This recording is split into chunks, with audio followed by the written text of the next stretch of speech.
damos la bienvenida al arquitecto Fernando Cordero, exalcalde de Cuenca, fue también presidente de la Asamblea Nacional Constituyente. Fernando Cordero sonó entre las posibilidades de ciudadanos que intentaban configurar una alianza para ir como candidatos a las elecciones del 2023. Finalmente, en un anuncio que le hizo a través de las redes sociales, señaló que no se había logrado este propósito de formar un amplio frente que le apoye en esta o en otra candidatura.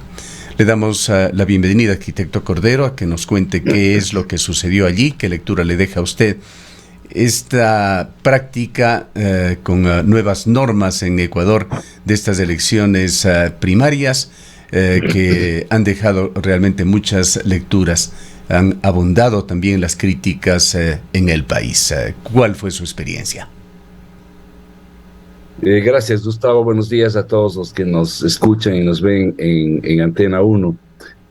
Primero sobre la forma de selección de candidatos. Las primarias en cualquier parte del mundo, y el Ecuador está experimentando, no ahora, es decir, cierto que ahora por obligación de la ley del Código de la Democracia se ha tenido que hacer visible y público esto, pero ya en el año 2009 se hicieron las primeras primarias, y en esa ocasión no era obligatorio, pero en las agrupaciones que se hicieron, fueron como fueron concebidas, disculpen la redundancia de la expresión. ¿Cómo son las elecciones primarias? Abiertas, entre todos los que son inscritos en una agrupación, porque lo que se supone es que las elecciones se ganan no con el voto de los militantes de una agrupación, se ganan con los votos de todos los ciudadanos. Hay primarias abiertas, completas, donde todo el mundo vota, primarias restringidas, donde votan los militantes, y primarias, como han hecho ahora todos prácticamente, que es delegadas, es decir, nombran unos delegados de las agrupaciones políticas y en un grupo más pequeño pues toman las decisiones.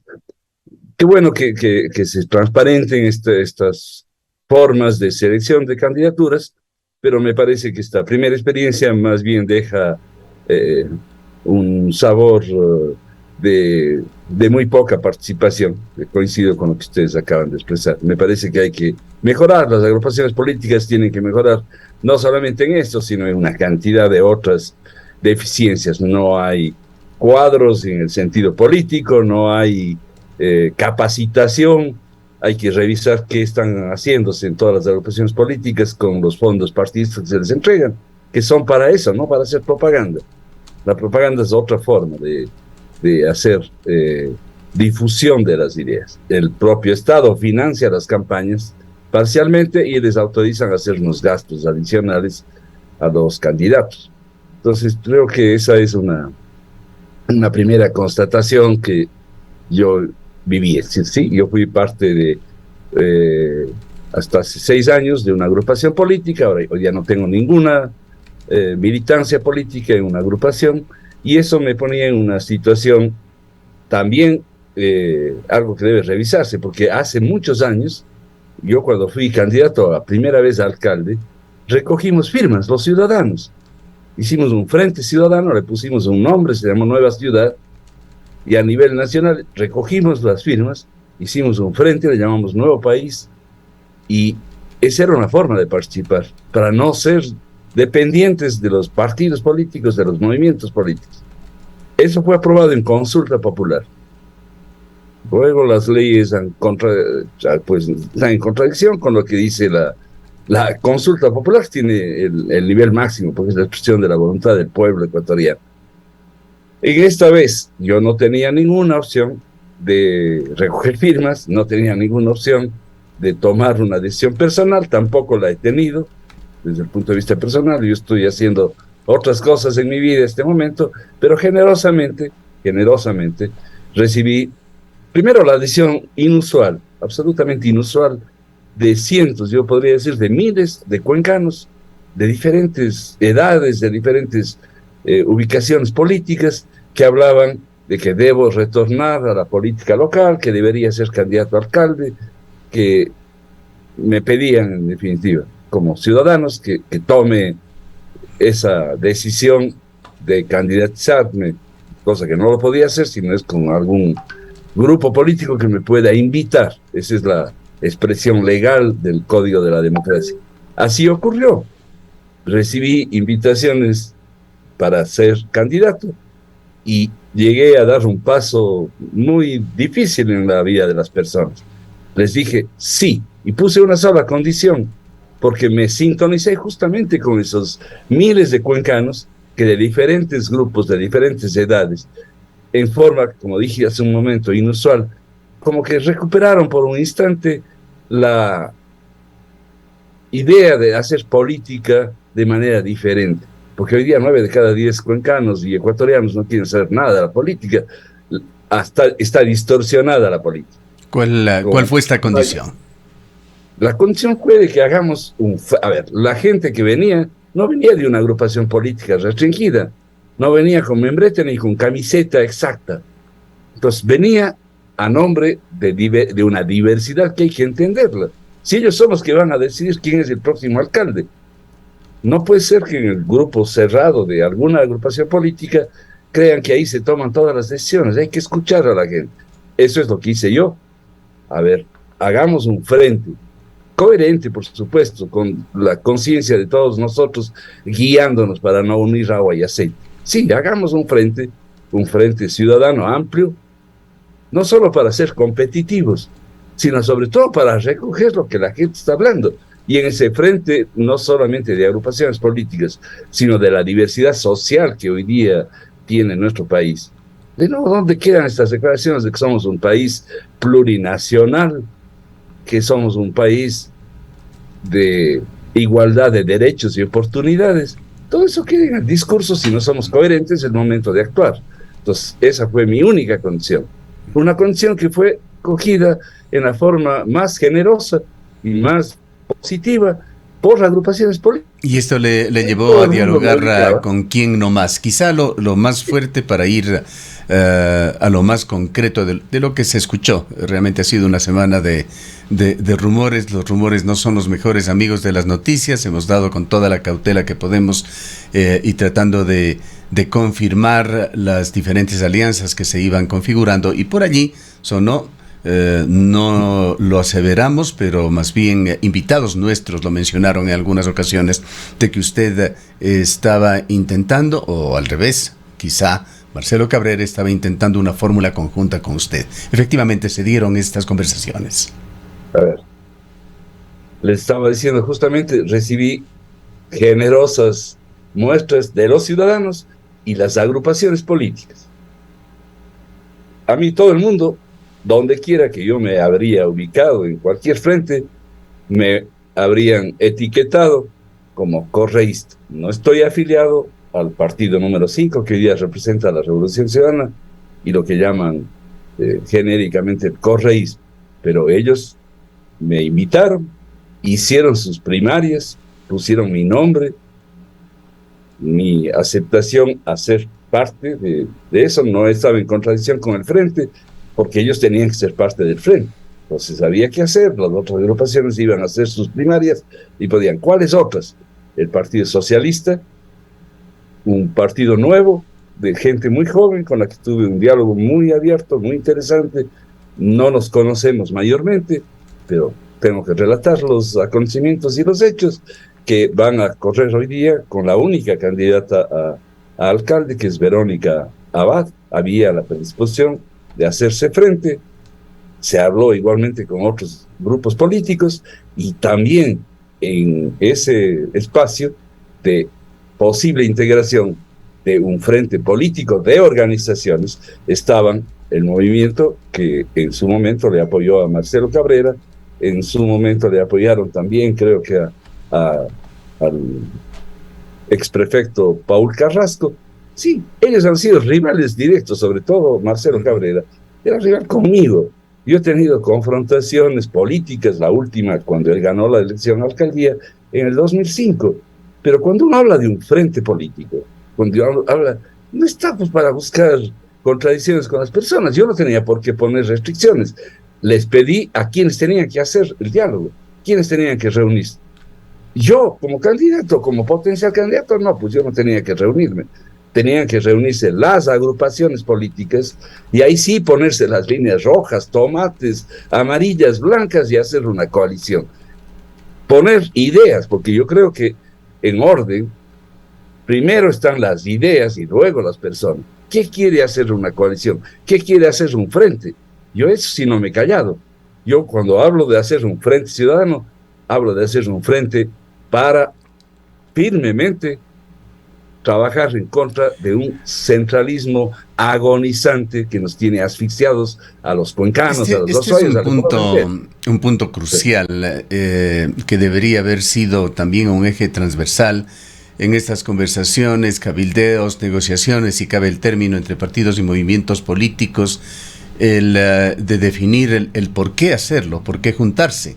Porque lo que hemos visto, la impresión que nos ha quedado es que esencialmente, y con un montón de defectos de por medio, lo que se trataba era de lograr fórmulas ganadoras, sin discutir aparentemente mayormente los temas de fondo que son en esencia para el caso de alcaldías y de prefecturas, es decir, de autoridades locales, la configuración de un proyecto, de una visión de ciudad y provincia. Si existen coincidencias, pues bien, se conforma un equipo para trabajar por ello.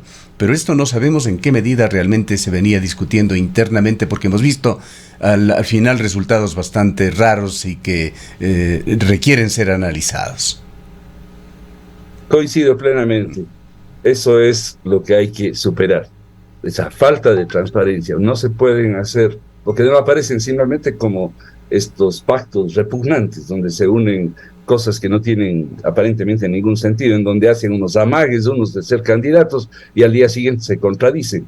Esas cosas, pues, son ejemplo de la opacidad de los entretelones bajo la mesa, como dicen popularmente. Eso no, yo jamás he estado y estaré en ese tipo de... Pero un frente con ideas claras de qué es lo que necesita Cuenca, qué es lo que necesita la ciudad, qué necesita la provincia. Nosotros somos, independientemente de que queramos o no, somos una especie de cabeza de región.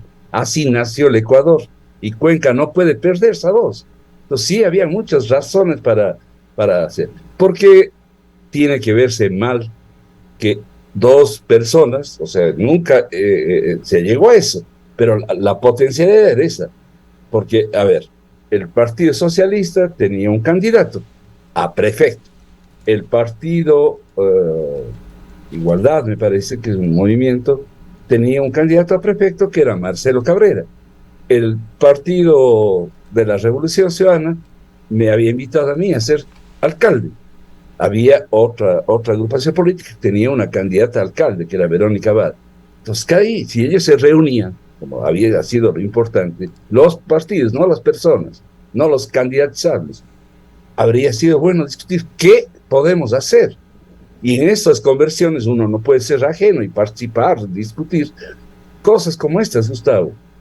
No, fíjate, Cuenca se quedó, pese a todos los ofrecimientos del gobierno, se quedó este momento en cero con la vía que ingresaría al sur de Cuenca, o la nueva vía de ingreso sur para irnos a Loja, a Hualoro y para salir al Valle de Yunguilla. Un tema realmente detestable desde el punto de vista de su manejo. Recordemos que desde el Ministerio de Transportes y Obras Públicas, desde la Zonal 6, se pasaron 6 años realmente utilizando esto como un disuasivo, un elemento de distracción para que al final todo quede en nada.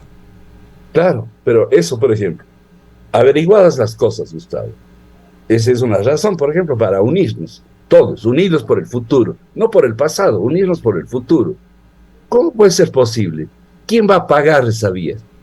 Nosotros, los que pasamos por esa vía, vamos a pagar un peaje y ese peaje a largo plazo será la forma de recuperar la inversión privada.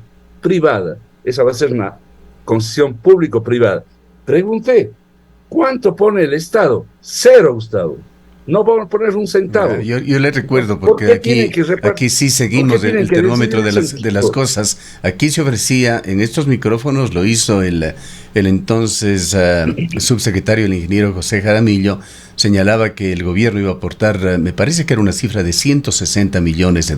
Vea la diferencia entre la información oficial y lo que va ya en cuanto a la aplicación es una distancia total. Realmente se vende espejismos y se vende humo constantemente. Vamos a pagar, como todas las cosas que se han hecho en Ecuador, vamos a pagar los cuencanos, los azuayos y todos los ecuatorianos y extranjeros que pasen por esa vía. Eso va a financiar. ¿A cuántos años? Habrá un periodo de retorno, habrá una ecuación financiera, habrá unas ganancias legítimas que tendrán los que ponen el dinero y se hará los estudios técnicos para decir cuántos años se requiere. Bien, que es parte de los temas de fondo que nosotros mismos lo habíamos planteado para que usted lo trate, pasa por ciertos entretelones. Por allí escuchamos a ciertos actores en quienes podemos percibir un grado de sinceridad en sus declaraciones, en lo que habían dicho a lo largo de estas primarias. Allí está el italiano nacionalizado ecuatoriano Luca Palanca y está también el concejal Omar Álvarez, dicho sea de paso, uno de los mejores concejales por la forma en la que viene realizando su labor. Los dos estuvieron como dirigentes, coordinadores, tratando también de formar una coalición. Ambos hablaron de la conformación de un frente amplio, hicieron invitaciones públicas para hacerlo. La pregunta concreta es, ¿conversó usted con estos dos actores? ¿Estuvieron también en los diálogos? Con el grupo del señor Luca Palanca, no. Con Omar Álvarez personal y directamente, con Jefferson Pérez personal y directamente, pero igual, esa es una conversión que quedaba en mostrarnos nuestras ideas, nuestras posibilidades, y el diálogo tenía que hacerse en las agrupaciones políticas. Es decir, cuando yo en una conversión directa con Jefferson Pérez, me dijo él que él iba a ser el candidato, le dije, yo lo que menos haré es quitarle el puesto a alguien. Entonces, está muy bien que conversemos, así, ese es el esfuerzo. Es decir, era una conversación condicionada con la candidatura de Jefferson Pérez a la alcaldía. Sí, no, yo más bien terminé una conversión donde iban a medir si es que el grupo que se llama Renace iba o no a sumarse a la eventual candidatura de Fernando Cordero a la alcaldía y saber qué es lo que ellos podían retirar o poner. ¿Por qué acepté yo ese diálogo? Porque justamente había el rumor, porque uno de lejos, si es que no conversan, no sabe si es cierto o es semicierto, había el rumor de que Jefferson no iba a ser candidato y que podía ser el candidato a la alcaldía justamente el concejal Omar Álvarez. Entonces, sí, así fue. Yo conversé con ambos y cuando ellos me hicieron saber de fuente directa que el candidato que iba a terciar por Renace era Jefferson Pérez, pues conmigo ahí nomás terminaron las conversaciones, pero siguieron con la Revolución Ciudadana. Ahora, Renace, si no recuerdo mal, hizo un anuncio intermedio en el cual iban a apoyar se me fue el candidato, pero en todo caso buscaban una alianza con el Partido Socialista y me parece que somos agua. A ver, el Partido Socialista, yo hablé inclusive con el director nacional del Partido Socialista, que estaba absolutamente de acuerdo en apoyar este frente y apoyar una eventual candidatura de Fernando Cordero, y me opusieron igual que lo hizo UNES o la lista 5, sí, nosotros te podemos auspiciar. Eso, con las limitaciones de no tener una agrupación política, pues yo he vivido intensamente estos días. Ahí aparecieron una cantidad de cosas. Yo siempre tenía como eje central el tema de que, y es real, no es un tema, a ti mismo te dije hace unos días, no es un tema menor. Cuando el señor Nebot puso en debate el tema del federalismo, nosotros no podemos ser ajenos, más allá de que tenga o no razón de plantear un federalismo, no podemos ser ajenos a un centralismo que nos asfixia. Solamente una anécdota de 30 segundos. La Superintendencia de Ordenamiento Territorial, que tuve el honor de crear y dirigir, fui el primer superintendente, nosotros hicimos las normas. No, la primera resolución de la superintendencia fue localizar en Cuenca, porque había habido un simposio de desarrollo urbano. Yo no tuve ningún problema en informarles a los dos presidentes, al presidente Correa en su momento, porque él fue el que propuso mi nombre, para la superintendencia y al presidente Moreno después, de que la sede es en Cuenca. Hoy día el centralismo ignorante y de mala fe se están llevando a la superintendencia de Cuenca y lo hacen violando todo, violando la Constitución, violando la ley. Es decir, es una entidad, más allá de que por obra y gracia del doctor Trujillo le desmantelaron a la SOT, a la Superintendencia de Ordenamiento Territorial, está en Cuenca y es parte de una función del Estado diferente al Ejecutivo. Pues el actual superintendente, sin leer la Constitución y la ley, le pide al gobierno que estudie la posibilidad de llevarse a Cuenca, y el gobierno se entromete en donde no le corresponde, y el secretario de Planificación del Ecuador, lo que era la SEMPLAD, es hoy día una caricatura de entidad que es la Secretaría de Planificación, creo que se llama Ecuador. Esa entidad dice que sí, que está muy bien que se lleven a Quito. ¿Dónde están las autoridades de Cuenca? Señor alcalde, señora prefecta, distinguidos concejales, defiendan la posibilidad también de la desconcentración. Esa no es una descentralización, es una desconcentración. ¿Por qué tiene que estar en Quito todo? Y además, ¿por qué violan la ley y la Constitución? Entonces, más de una razón ahí tenemos para unirnos por el futuro, unirnos contra el centralismo, pensar seriamente en que Cuenca es una cabeza de región y que debemos discutir con El Oro, con Loja, con Zamora. Entonces, en ese sentido, yo no tengo problema. Yo alguna vez, hace 20 años, cuando era alcalde, dije que yo, por Cuenca y el Azuay, me reúno hasta con el diablo. Y no por reunirme con el diablo me hago parte del infierno, pues. Pongo las cosas claras, respeto las ideas ajenas y no me pasa nada, pues no me ha pasado nada. Ha sido muy interesante y por primera vez en años que yo tengo haciendo política y también frustrado de la total desvirtuación de lo que hace hoy día la política, encontré, ahí sí, actitudes nuevas en jóvenes. O sea, jóvenes que me propusieran hacer un encuentro juvenil de 1000 gentes con carpas en el Pachamama para discutir con los jóvenes, aquellos, no porque yo iba a dar un discurso y ellos tenían que copiar lo que digo yo, no, al revés. Tengo que oírles, que ellos solos digan lo que quieren para su ciudad, para su región, para su provincia, escriban a su manera y la gente que queremos representarles tenemos que leer eso, darle la forma que pueda ser llevada a la práctica. Así se tiene que hacer la participación. Bien. Me reuní con una cantidad de gente que realmente no sé ni a qué horas tuve tiempo para hacerlo sin tener una agrupación política. El tiempo se nos va agotando, arquitecto Cordero. En todo caso, el objetivo de estas reformas que se han aplicado en esta ocasión, con estos procesos internos que debían hacerse público, entre otras cosas, tenían como propósito evitar que las definiciones de candidaturas se den a las puertas del Consejo Nacional Electoral. Recordemos esas escenas en el Tribunal Supremo Electoral, en los patios, aquí en Cuenca, en otras ciudades del país, que se seguía negociando y poniendo nombres, a veces acomodando, simplemente para llenar cupos en los últimos minutos antes de la inscripción de los postulantes. Lo que se propone con las reformas es una planificación mejor, una discusión más oportuna por parte de partidos y movimientos para hacer una mejor selección. Estos procesos de selección de candidatos se aspira también, o se aspiraba, a que sean más participativos e incluyan a las bases, y esta es la última condición que no se ha dado. Han predominado, no pensemos solamente en Cuenca, pensemos en los centenares de cantones y miles de parroquias que hay en el país, cómo han seguido actuando cacicazgos. En muchísimos sitios muy pequeños del Ecuador incluso hay movimientos locales y allí predominan los intereses de los directivos. En realidad, esto de los procesos participativos creemos que han sido solamente una aspiración que no se ha cumplido en este proceso electoral.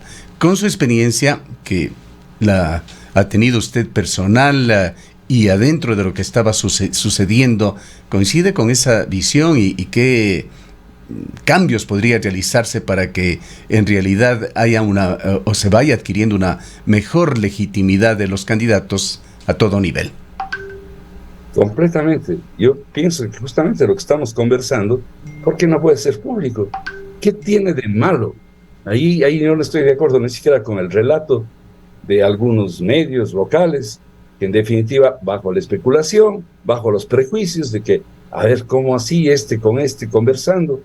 A ver, el caso que tú me preguntabas, a ver, que yo haya sido rival político de Marcelo Cabrera, nos impide a los dos tener la posibilidad de públicamente decir en qué podemos coincidir, en qué discrepamos. Sí, ¿por qué? Porque, ver, tampoco es justo que personas que en definitiva ya hemos tenido la oportunidad de servirle a Cuenca, si es que eso así ocurrió, pues yo puse todo lo mejor que podía cuando fui alcalde y haber estado en otras funciones políticas que son también de elección popular. Eso a uno no lo invalida. Tampoco es cierto. Una de las razones que pesaron también en mi decisión de no ser alcalde es que si soy candidato y gano las elecciones, cambia mi vida radicalmente. Yo tengo 70 años, te dije a ti mismo hace meses, yo prefiero uno de 40, por muchas razones. Pero bueno, la gente estaba pensando en mí y no en el de 40. Tengo que hacerme cargo también. Pero iba a cambiar mi vida, mi relación con mi familia, con mi madre, con mis hijos, con mis nietos ahora, con mi vida personal. Yo soy una persona que gasto algunas horas del día investigando, escribiendo, ese tipo de cosas. Me tengo que cerrar 4 años y decir, de aquí a 4 años te vuelvo a ver datos investigativos, me quedo, porque es tan exigente una función pública como esa, que uno tiene que dejar una cantidad de cosas. Ya, todo eso creo que hay que sopesar y yo estaba dispuesto a hacer, a dejar mis cosas personales, porque así tiene que ser la política. Pero si uno está dispuesto a todo esto, no es justo que simplemente por estos odios gratuitos que han sembrado en el Ecuador. ¿Quiénes han sembrado el odio? Los que quieren medrar del status quo, los que quieren que no haya ningún cambio, los que no quieren la transparencia que tú propones. Yo estoy totalmente de acuerdo. Las primarias no solamente que deberían ser abiertas, más democráticas, sino todos estos debates de las agrupaciones. O sea, alguien nos podrá explicar cómo así el gobierno se une con 4 partidos más. Sí, sería bueno para saber en dónde coinciden y en dónde no están de acuerdo. Porque ahora en la campaña nos van a decir todos casi igual. La demagogia hoy día se ha apoderado también de la política. Se suplanta la política justamente con demagogia. Entonces, claro, la gente se confunde. Me parece que realmente hay que hacernos cargo. Queda pendiente otro tema, arquitecto Cordero, que habrá que ver si con los candidatos que finalmente sean inscritos, pues el proceso de inscripción se llevará a cabo más adelante, me parece que desde el 20 de agosto, se logra esto de poner en una mejor perspectiva para que la provincia, la región, la ciudad de Cuenca, recuperen peso político en el país, sea una parte del país más gravitante en las decisiones nacionales, que pueda además defender de una mejor manera los intereses tan venidos a menos. Aquí lo que tenemos del gobierno es el hecho de desbaratar instituciones que han hecho un buen trabajo de llevarse o intentar llevarse a Quito otras instituciones que se han podido de alguna manera fortalecer aquí. El caso de Selec, que ya desde hace tiempos ya no se lo controla desde la ciudad de Cuenca. El caso de Legaustro, que usted sabe todas las ambiciones que existen y los intentos de llevarse hacia afuera a esta importante institución, y así por el orden. Y por otra parte está esa falta de fortaleza de la ciudad, que tiene que ser sobre todo una fortaleza fundada en el accionar de sus autoridades para llevar adelante de mejor manera proyectos de ciudad. Tomemos, por ejemplo, para mencionar algunos, esa lucha por la defensa del agua, que parece que sería un antagonismo entre el gobierno nacional y la ciudad de Cuenca, pero no tenemos el peso específico suficiente como para llevar adelante de mejor manera esos propósitos. El caso de la vialidad, ¿para qué hablar sobre la situación de Cuenca y el austro del país? O ese manejo de ofertas muy concretas del presidente Lasso para subsidiar las deudas y el funcionamiento del tranvía, por poner poquísimos ejemplos de lo que es la situación general de acá de Cuenca, que nos vivimos quejando diariamente, pero que estas quejas no llegan con contundencia al centro de poder, al capital de la República, a la capital de la República. ¿Podremos cambiar esto con las nuevas autoridades? Justamente, lo que tú acabas de imaginar, esa es una razón más para unirnos por ese futuro. En cualquier parte, cuando yo fui hace más de 24, 25 años, candidato a la alcaldía, lo primero que hice para tener derecho de decirles, voten por mí, es tener un plan. ¿Qué haría si soy alcalde? Para que la gente se adhiera a eso, no a la persona, no a las ofertas demagógicas, sino a las ideas claras, que a veces no son fáciles de desarrollar en 4 años, duran un poco más y por eso se necesitan varias personas que formen agrupaciones políticas. A ver, el futuro de Cuenca, pensando en las cosas que tú tocas, ¿será posible que sigamos callados, sin voz, como tú dices? Tenemos la mayor producción de electricidad del Ecuador, aquí, en nuestra región, en nuestra provincia, en el Azuay. Se produce más electricidad que en Coca-Cola y Clays, anualmente. Y tenemos la tarifa más alta del Ecuador. Aquí pagamos mucho más que en Quito y Guayaquil, porque los centralistas inventaron un valor agregado de distribución de la energía. Entonces, ¿será posible que sigamos callados? Plenamente de acuerdo, Cuenca perdió la voz y hay que recuperar la voz. Ojalá realmente tengamos esa posibilidad. Eso habrá visto la gente para entusiasmarse, y no porque digo que yo soy la única voz. La voz colectiva es mucho más importante que las voces individuales, pero hay que trabajar en esa línea. Esa es la línea correcta.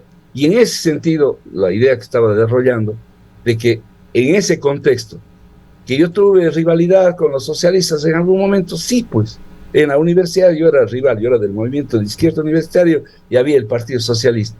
Yo no tengo problema de por Cuenca, por la Azuay, por el Ecuador, conversar con el Partido Socialista. Y más son las cosas que me unen que las que me desunen. Entonces, ahí están los esfuerzos para decir, a ver, pues esto que nos une, esta es nuestra bandera común. Y en estos temas que nos desunen, discutamos, debatamos. Bien. Este tema de llevarse las cosas a Quito, ya basta, pues. Ya basta. El otro día tuve la oportunidad de conocer el proyecto eólico Huascachaca. No está en el Azuay, está en Loja, pero está a 6 kilómetros de Santa Isabel, en línea recta. En definitiva, ese proyecto hecho por una entidad cuencana, el Gaustro es cuencana, financiada la mitad de eso es financiado por Relegado. Que se encuentra en la cuerda floja para ser llevada nuevamente al seno del centralismo. Claro, entonces ahora quieren quieren primero votar porque les es incómodo, un cuencano les será siempre incómodo al centralismo, pero ese cuencano solito, si todas las autoridades en definitiva agachan la cabeza frente al centralismo, si los alcaldes, el prefecto están callados, pues el centralismo seguirá siendo de las suyas. Bien. Esas son razones. Lamentablemente el tiempo se nos ha agotado, arquitecto Cordero. Tenemos otros compromisos en esta mañana. Sí, gracias por habernos atendido y por compartir estas experiencias recientes. Perdona que quite 20 segundos más. Les agradezco a todos los cuencanos, también les agradezco a todas las tiendas políticas que estaban dispuestos a auspiciar mi candidatura y lamentablemente por problemas de falta de diálogo no tuvieron el coraje de hablar, no quisieron sentarse a hablar para transparentar sus diferencias y en definitiva habían cosas que yo creo que estaban más cerca de la ambición personal. No, este puesto es mío y a mí no me cambian por nadie. Eso no va con la forma de entender la política que tengo yo. Muchas gracias. Bien, muchísimas gracias a Fernando Cordero, quien fue alcalde de la ciudad de Cuenca, presidente de la Asamblea Nacional Constituyente, y tuvo una serie de conversaciones en estos últimos días para tratar de configurar un frente, como él ha señalado, un frente configurado por varios partidos y movimientos políticos, con una posibilidad de ser él también candidato. En todo caso, este proceso ya se cerró el día de ayer. Habíamos dado a conocer algunos de los posibles candidatos que se tienen. No tenemos los cuadros totalmente completos, pero hemos dado a conocer ya los principales nombres.